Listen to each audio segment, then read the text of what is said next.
Guys, welcome back to my YouTube channel. And for today's video naman, ang i-vlog ko today is all about love.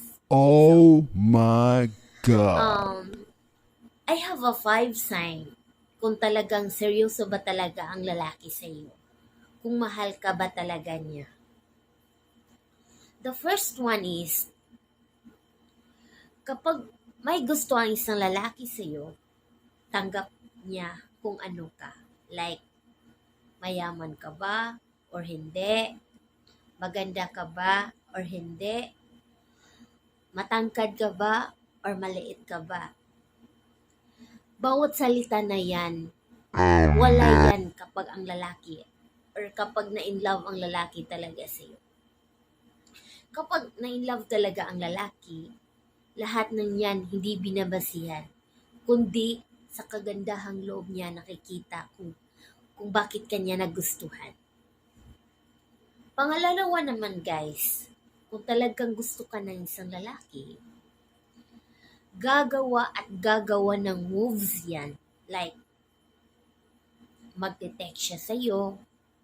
Like, bibisitahin ka niya sa kanila, sa inyo. Like, ipaalam sa parents mo na nililigawan ka niya. Yan ang seryosong lalaki. Yan ang sign number 2. At ang number 3 naman guys, kapag talaga ang lalaki may gusto sa iyo, willing to wait siya kung kailan mo siya sasagutin. Yan ang mga signs ko based on my observation or based on my experience. My sign number 4 is dili jud niya kalimtan ang inyong anniversary kung kano sa mo nagkaila nila. Ya, dili sa niya kalimtan ang inyong monthsary. And then every day, morning, afternoon, or evening, routine yun niyang teksan ka, pangmustahon ka, dikao na ba ka, ana.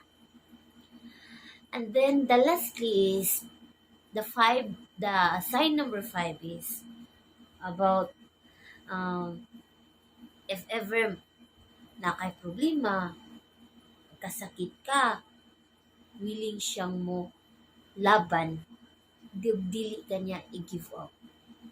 Tabangan, dasigon, ug himuong inspiration niya siya mo laban sa iyang struggles in life nga na-encounter.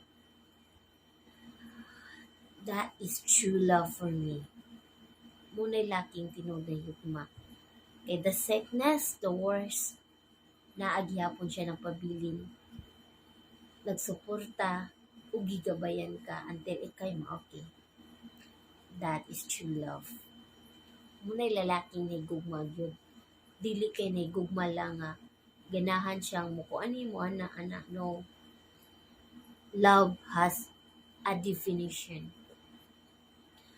Thank you for watching and don't forget to like, share, and subscribe.